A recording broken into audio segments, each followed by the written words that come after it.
Thank you. I'm showing you my backyard that my husband built stone by stone, my favorite place on earth.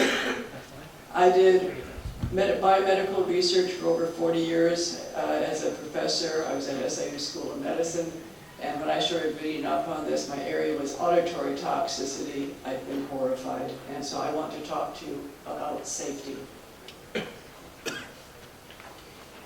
CO2 pipelines differ from gas and oil. Many times they try to equate them. Oh, it's not all that much different than a gas and oil pipeline. We have them in our neighborhood. We tolerate them.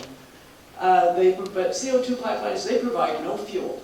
They transport hazardous waste, which is at 98% CO2 concentration, which is also toxic. They operate at much higher pressures than gas and oil pipelines. If CO2 contacts water, it forms carbonic acid. So if this leaks out and hits rain, you're going to be having carbonic acid as well. It's sensitive to contaminants. Have you ever put a Mento in a can of Coke? What happens? That's what happens when you get hit a contaminant. CO2 is a heavy gas asphyxiant. It can travel around the ground for miles, settling in low-lying areas and persist. But as Peter mentioned, it's odorless and colorless, so it's difficult to detect and avoid. CO2 stalls gas-powered engines, so only all-electric vehicles can operate. And if a CO2 pipeline ruptures, it can explode at negative 109 degrees Fahrenheit as the liquid CO2 immediately converts to gas and dry ice, and it can carry debris up in its plume. This is different, and Navigator is different yet from the other CO2 pipelines that are in existence. This would be the longest and the largest CO2 pipeline in the world, bar none, with multiple intermittent sources of CO2. Pipeline operations are much more complex, and safety is under-regulated at this time. Pam will be talking about that. Pipelines run close to population density areas in Sangamon County, as they have admitted, and I will show you. Navigator has never installed any CO2 pipeline before as a company. CO2 pipeline rupture test. I want to show you. This is from Ahmad et al. 2015. I've been in contact with him. He's confirmed it. This is published in the peer-reviewed literature. The test rupture duration was less than 5 minutes, so the CO2 concentrations then drop. However, in Satartia, that rupture continued for 4 hours. So when I show you this, don't think it's going to immediately drop for a large rupture like we would have here. The CO2 is released at a negative 109 degrees Fahrenheit, so cold that it can turn steel brittle, as they talked about earlier, where they said they can cause running ductile fractures. That's because the steel gets so cold. Every year in the United States, we have an average, year after year, of 273 significant, not minor, but significant pipeline rupture incidents in the United States every year. And yet somehow Navigator wants us to believe that they will never ever have a rupture, so we don't have to worry about it. And that is just unrealistic. And also, all of those pipelines that ruptured presumably met PHMSA standards, met or exceeded PHMSA standards. Plume models tend to underestimate CO2 travel distance and exposure levels. However, I will tell you that Navigator has marked its plume model information confidential. So you can't get it. If you say, you know, what would be the exposure at my house if this pipeline ruptures, they will not tell you. So I want to activate this. This video shows a rupture of a very dense phase carbon dioxide pipeline. The experiment was conducted in a safe environment. The DNVGL is made out of testing and research centre to assess the consequences of such ruptures in terms of mass outflow, rate of formation, and dense gas dispersion. The viewer should note that the extent of the visible plume does not necessarily represent the extent of the dense gas hazard.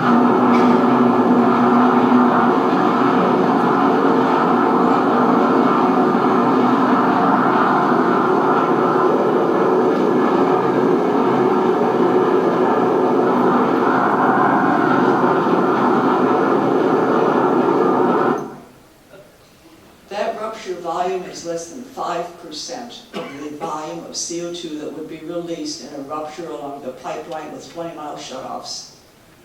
A rupture at a high consequence area, even if they mark in all of Sangamon County high consequence areas with 7.5-mile shutoffs, it would be 15 times that volume and would continue. This video shows. So here we did pipeline rupture volume comparisons. This is the ADM Decatur, excuse me. Okay, ADM Decatur, they only have 1 mile of CO2 pipeline, so I'm always amazed when they say that, gee, the ADM pipeline shows that CO2 pipelines are safe. They only have 1 mile of pipeline up there. They have done sequestration. So this is the DNV rupture volume that we just looked at. Why am I not, I'm pushing the wrong button. There we go. PhD does mean push your dummy. So I've heard it many times. Okay, so this is the DNV rupture volume here in green. This is the ADM rupture volume here. This is Navigator. This is if they march it in a high consequence area, okay, with 7.5 mile shutoffs, 20-inch pipe. Look at the multiple relative to what you just saw. Okay, this is the Tarsia rupture here with that multiple. And this is our trunk line here, 20-inch, 20-mile shutoffs, and that's also true for the Montgomery lateral. They call it a lateral, but it's exactly the same as the trunk line for risk level. And so that is, now this multiple here is relative to ADM, but that is 42 times larger than the test rupture you just saw for a release. And we're supposed to be comfortable with that and live along that? Absolutely not. So let me show you this. This is the data from that same test rupture. And so let's look at the data here. This is in seconds down here from the release, and this is showing you the level. And what this demonstrates is at 1,000 feet, Navigator's proposed setback level is 1,029 feet. At that level, you exceed immediately dangerous to life and health levels in approximately 3 minutes. You tell me how I'm going to, if I wake up in the night, I can't find my glasses and get my slippers on in 3 minutes. I'm sorry to say. But at the same time, the idea that we are going to be able to escape in less than 5 minutes and find an all-electric vehicle to get out, and after you saw Peter's lecture, you know that we could be losing our vision, our hearing at those concentrations, we could be having seizures, we could be disoriented. You wake me up in the middle of the night, I'm already disoriented. But it means that we're not going to be able to escape. And here it drops off. But if you have a 4-hour eruption like Satartia, which we could have, this is just a tetra, that should continue and could possibly even build up. But that's why I think Navigator does not want to share the plume models with us. Say, oh, there's nothing we can do, we'll use extra engineering, we can't avoid population. I disagree. So what the test rupture and Satartia tell us, even in the test rupture, CO2 concentration levels at or above the CDC immediately dangerous to life or health levels were at or exceeded Navigator's proposed setback distances, 321 feet for the Galva lateral and 1,029 feet for the Montgomery lateral, within 5 minutes. We don't even have 5 minutes to escape. Everyone in Satartia up to 1.5 miles away, according to their EMS services, was hospitalized. Navigator's aspirational, and they call them aspirational, by the way. Oh, we can't always meet these setbacks at 1,029. That's unrealistic. Aspirational setbacks, and also they said it has to be practical and cost effective for them to even put it in 1,000 feet away. So the rupture along the trunk line or Montgomery lateral could have a volume release approximately 42 times greater than the test rupture. So our exposure levels would be higher and possibly even faster. Now again, I'm not allowed to talk about their plume modeling. In Satartia, the eruption continued for 4 hours, so we can expect the CO2 levels to continue and travel along the ground for miles. It's heavy, it sits there, it'll go into a valley, and you could drive right into it, and your engine stalls. So the Satartia rupture blew a trench 40 feet deep. Can you imagine the debris that blew out of that, filled with dry ice? It's all in the DOT report. And so there'll be a debris field carried up in that plume to rain down. That plume was 180 feet high in that study, with debris carried up into it, and then what goes up will come down, falling like shrapnel. The CO2 levels released could impair our hearing, our vision, our balance, cause tremors, confusion, foaming at the mouth, unconsciousness, and death. In short, we will not have time or be physically capable of escape. Nor is Navigator providing residents electric vehicles or oxygen masks to self-evacuate before being overcome. EMS cannot save us in less than 5 minutes at Navigator's proposed setback levels. So here's Sangamon County, here's the areas, we're concerned about all of you. I don't think any resident, every life is precious. But these are the areas that we're very concerned about. New Berlin, mentioned at the ICC. But look at these distances, New Berlin, 1 mile. So we could expect possibly a Cetartia-like effect, but our release here could be 40% higher than Cetartia. Okay, Loami, only 0.54 miles. And so your concentrations are going to be greater. Chatham, 1.9, but that's really from the center of Chatham. We certainly have people living along here on South Main Street that are much closer. This is where I live in Glenarm. Look, 0.2 miles at Glenarm. At Dudley, look at that. This is where they want to run it alongside I-55. Do we not remember what happened on May 1st from simply a lack of visibility on I-55? Now we'd have a lack of visibility from the debris, and you saw the plume, a lack of visibility, and then the engine stall. If I'm driving along in my little car and there's a semi behind me and we're both going 70 miles an hour, what do you think will happen when both our engines stall? And then those people will be left there to asphyxiate in a gas. So EMS would have to rescue Glenarm and I-55 simultaneously.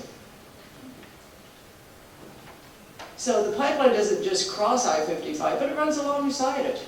If the pipeline ruptures, the 70-mile-per-hour vehicles could stall with limited visibility, pileups, possible temperature drops, debris field, with all car occupants asphyxiating. Glenarm abuts I-55 on the other side where I live. How could EMS possibly save even a small percent of the victims in time? So here's a map. And so if you look here too, okay, so here's the trunk line, Glenarm here, I'll show you a few more pictures here. And they are running that right alongside I-55 here, all the way down, okay? Oh, also I wanted to note the valve. Bill Lee mentioned that in his testimony at the ICC. But if that valve goes out for the Montgomery lateral and Glenarm, and they're both together, it could blow both directions. The other thing is, quite frankly, these are perfect terrorist targets, and that's not wild-eyed. There is a special section at PIMS dedicated to terrorism. And in Europe, they're talking about it. They don't want the CO2 pipelines because they're perfect. And we know pipelines get attacked by terrorists, vandals, everything else. Okay, so this is where I live right here. And look how close we are. That is less than 2,000 feet. Look at all these houses. We're in Wayside Meadows subdivision. Here's more houses. There's more subdivisions up here. Here's the little town of Glenarm here, and this is where I-55 runs. You tell me how EMS could handle all of that at once. Emergency management concerns. After a year, Navigator still refuses to provide an EMS manual. And it says it will not provide an EMS manual to the ICC PIMS. It doesn't require it. How can we possibly evaluate it? And after a year, I should think they would have an EMS manual to share so that we can review it.